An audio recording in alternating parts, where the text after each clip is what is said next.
Hello everyone, I am Parikshit Saikia and welcome to another very exciting session on the Maharashtra CET most important quants questions.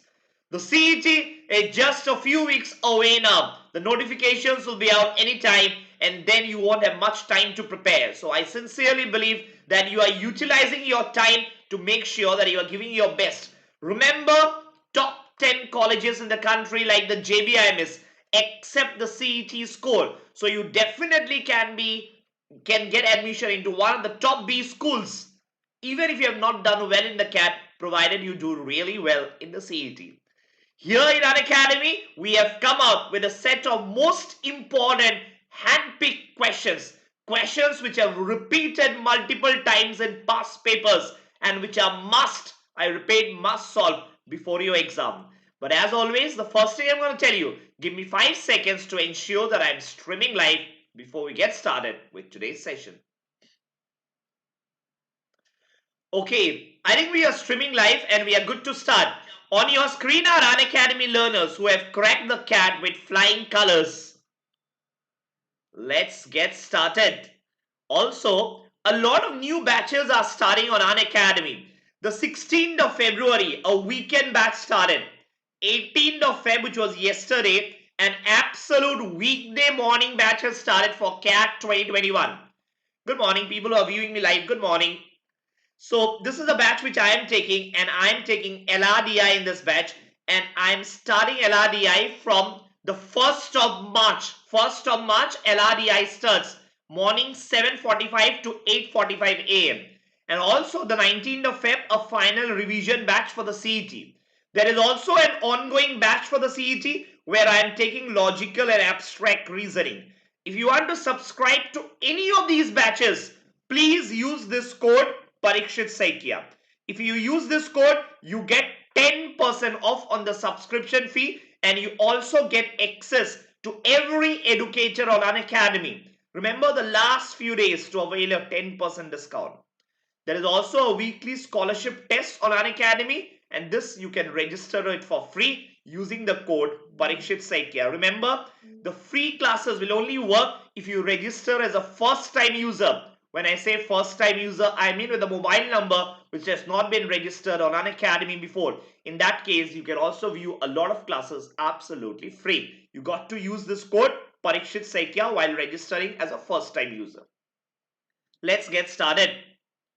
Okay, today's set of questions. Okay, all our previous year questions. Let's get started with the first one. Pipes X and Y can fill a tank in 30 minutes and 60 minutes respectively. Both pipes are open simultaneously. After how much time should X be closed so that the tank is filled in 30 minutes? Okay, let's check this. The first one. So you know what? X fills the tank in 30 minutes and Y fills the tank in 60 minutes. So let's assume, let total capacity of the tank be some number. Any number you want, you assume. Whatever number you want, you assume. Okay. But I think the best number to be assumed is a number which is divisible by 30 as well as by 60. In that case, your calculations will become really easy. So any number you assume, but if you assume a number divisible by 30 and 60, your calculations will become easy. So I am assuming total capacity is 60 units. You know what? X fills the pipe in 30 minutes. X fills the pipe in 30 minutes. So can I say in 1 minute, X must be filling 2 units per minute? Will you agree? Correct? Similarly, Y. Y fills the pipe in 60 minutes, right? So in 1 minute, Y is filling how much? 1 unit per minute. Correct? So I see some of the questions being asked on live YouTube channel. I'm going to answer your questions once we finish this. Okay, let's finish the questions and then I'm going to take up your live questions. So now both pipes are open simultaneously. After how much time should X be closed so that the tank is filled in 30 minutes? Now remember, X you get to close. You need to close X. But what about Y? Y continues to run for the entire 30 minutes. Will you agree? Y continues to run for the entire 30 minutes. So can I say if in 1 minute Y is filling 1 unit, then in 30 minutes Y would be filling 30 into 1, how much? 30 units. 30 into 1, how much? 30 units. Correct? Correct? How much is remaining? How much is remaining? Think about it. How much remains? Total was 60. You have already filled up 30. So can I say 60 minus 30? In that case, 30 units are remaining to be filled. Right? So 30 units are remaining to be filled. Who will fill this? Who will fill this? X. Who will fill this? X. Because Y you have already taken into consideration for the entire 30 minutes. Now whatever extra is remaining to be filled, that is getting filled by X. So remember, X in 1 minute fills 2 units and X needs to fill 30 units. So can I say 30 by 2? In overall, X would take 15 minutes to fill the 30 units. Correct? So question is asking, after how much time should you close X? So because X fills up its part in 15 minutes, you can close X after 15 minutes. That's your answer. You can close X immediately after 15 minutes. That's your answer. Did you all get it? Did you all get it? Yes? I hope you all understood. Let's get to the next one. Let's get to the next one. Number 2. An alchemist was trying to mix 3 elements, copper, silver and gold, according to an ancient recipe for making the philosopher's stone. He mixed them in the ratio of 5, 7, 9. Okay, so let's talk about it. You have got copper, you have got silver and you have got gold. Correct? So initially, you got to mix them in the ratio of 5, 7 and 9. What did you do? You mix them in the ratio of 5, 7 and 9. But on a closer look, he realized that they were actually supposed to be mixed in the ratio of 9:7:5. 9:7:5. So what is the ratio? 9:7:5. Right? Copper, silver and gold. 9:7:5. Correct? Consequently, he decided to add X grams of copper. Now remember, copper is incorrect. So you got to add X grams of copper and Y grams of silver to the mixture to achieve the required objective. Y grams of silver to achieve the required objective. Perfect. Any doubt in this? Any doubt in this? 579 and 975. Any doubt in this? You'll get it, right? Perfect. Now think about it. To achieve the required ratio, what is X is to Y? That's what they are asking you. Now think about it. Now think about it. You know what? Copper and silver, they are saying is incorrect. But what about the gold? What about the gold? The gold is correct, right? So initially, how will you think? There are 2 ratios. Ratio 1 and ratio 2. So both the ratios have one common thing which is correct. What is correct? The gold part is correct. The gold part is correct. Now think about it. You are not adding any gold. So gold is constant in both the scenarios. If gold is constant in both the scenarios, what will you do? You make the gold equal. You make the gold equal in both the scenarios because anyway you are not adding gold. It is same in both the scenarios. So 9 and 5. What is the number that you can use to make it equal? I think probably the LCM of 5 and 9. 45. So I think the first ratio can be multiplied with 5. The second ratio could be multiplied with 9. Why? Because if you do that, gold will become 45 in scenario 1 as well as 5 into 9, 45 in scenario 2. So gold is same in both the cases. So what I'm doing, I'm making gold equal. Now can you rewrite the new ratio? Can you rewrite the new ratio? Right? Copper, silver, gold. Right? So what has happened? Ratio 1, multiply with 5. 5 into 5, 25. 7 into 5, 35. 9 into 5, 45. Scenario 2, multiply with 9. 9 into 9, 81. 7 into 9, 63. 5 into 9, 45. Got it. How much copper did you add? 81 minus 25. 81 minus 25. Remember, copper was 25. Now it has become 81. So you've added basically 56. You have added basically 56. How much is silver? Silver was 35. Now it has become 63. So can I say you have added 28? You have added 28 grams. What is the ratio of X is to Y? 56 is X, 28 is Y. What is the ratio of X is to Y? 56 divided by 28, which is 2 by 1. That's the answer. 2 by 1, which is that's the answer. Got it? Got it? Answer is option D. Any doubt? Any doubt? Easy? Yes? Perfect. Let's go to the next one. Let's go to the next one. Okay? Yeah, I am seeing people are asking math queries. Don't worry, I'm going to answer it. Let's just finish this and then I'm going to take up your query. Okay? Queries on math. Number 3. 10 years ago, the ratio of the ages of a woman and a daughter was 3:2. Which of the following cannot be the ratio of the ages 5 years from now? Okay, now think about it. 10 years ago. So 10 years ago, 10 years ago, what is the ratio of the ages of man and a daughter? So of a woman and a daughter is 3:2. 3:2. Which of the following cannot be the ratio of the ages 5 years from now? So think about it. From the past, you need to go to the present or to the future. From the past, you need to go to the future, right? So take any ratio. Let's take an example. Let's take an example, okay? Let's say there is a ratio like 3 by 2. Whatever the ratio. Example, okay? From the past, you need to go to the future. From the past, if you have to go to the future, obviously the age is gonna increase. The age is gonna increase. Let's say I was 10 years old in the past. I was 10 years old in 2000. Okay? And my sister was 5-year old in 2000. If you talk about 2030, what has happened? 30 years have passed from 2000 to 2030. So my age would have increased by plus 30. Even my sister's age would have increased by plus 30. Would you agree? Would you agree? So basically what I'm trying to say is that from the past, if you have to go to the future, you have to add the same number. As an example, 30. Because let's say 30 years have elapsed from the past to the future. Then you will do plus 30 to both the numerator and the denominator.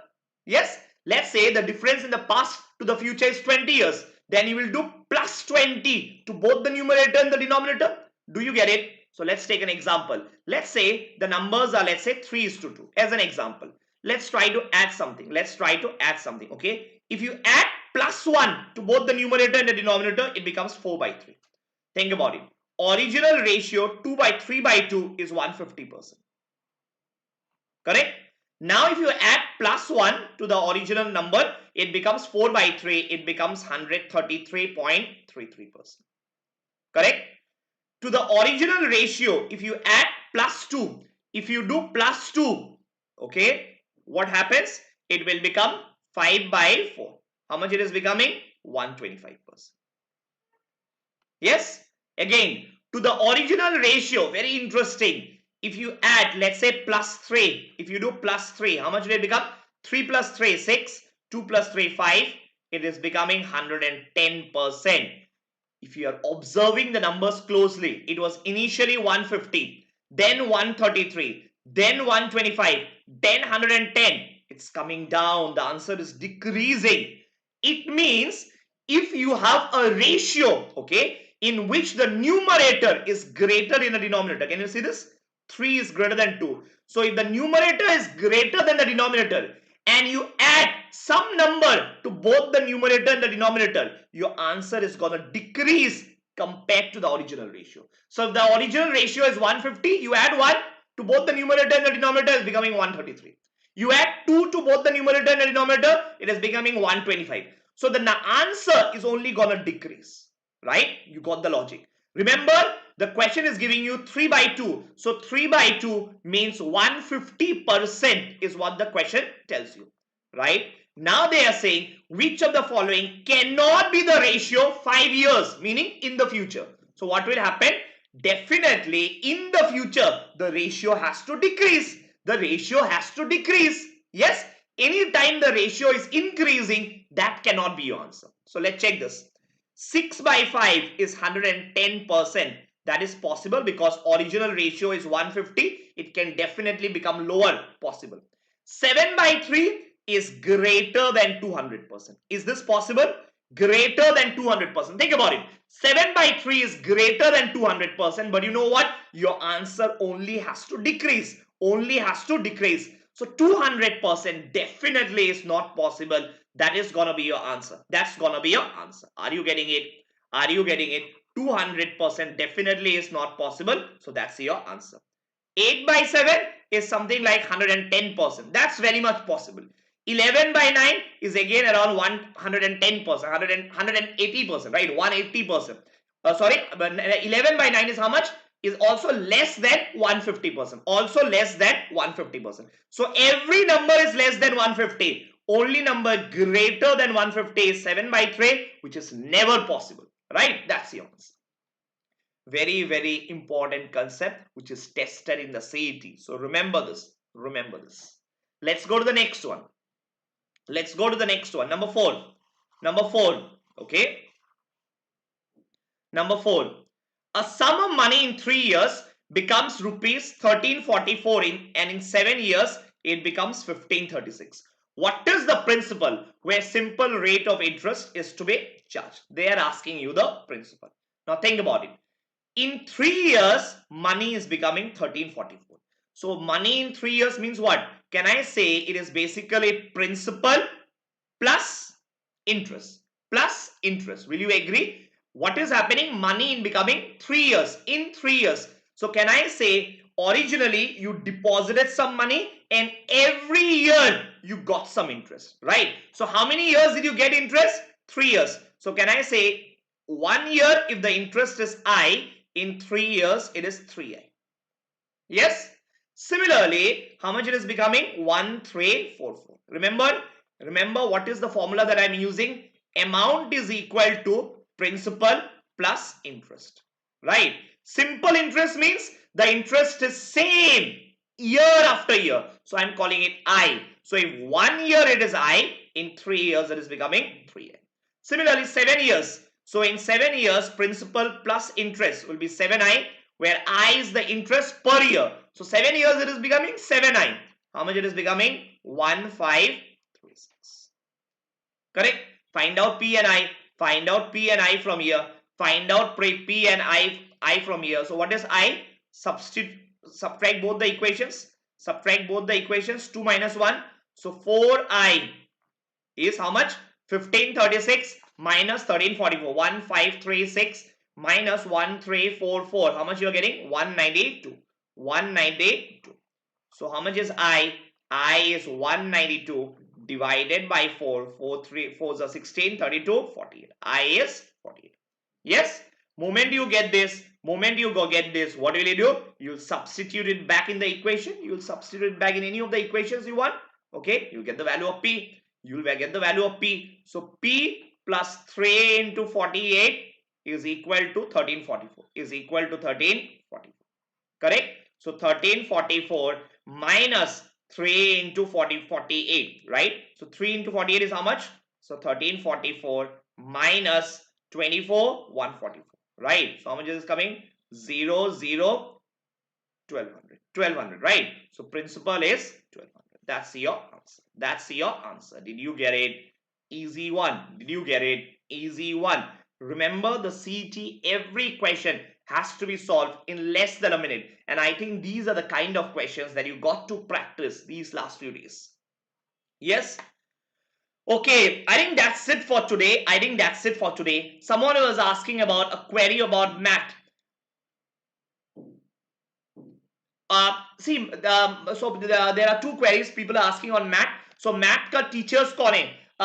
So basically there is not a specific teacher as such. A lot of educators, you have a varied range of educators. A lot of educators take up maths. Good morning, Abhishek. Take up maths. So there is no single educator but many educators. And what is the fee for math?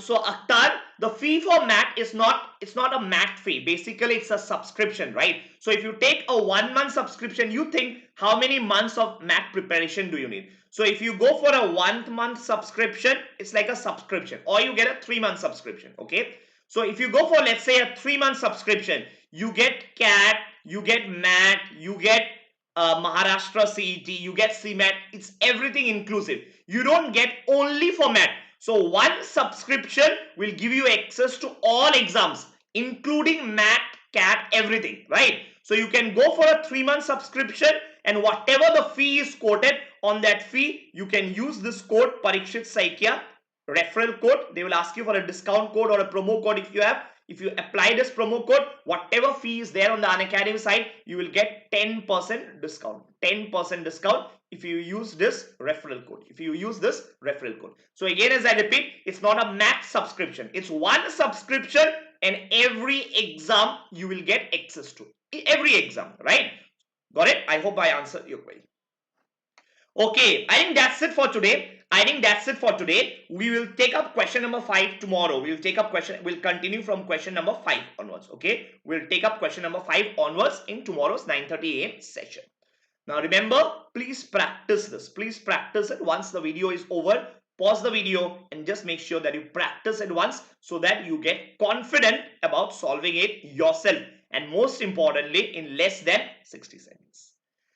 Okay, that's it for today. I hope you liked the class, and in case you have liked it, do please hit the like button because that tells us that the session was beneficial and we can continue to make more and more such sessions. Thank you so much, and I'll see you tomorrow in my next session. Bye for now.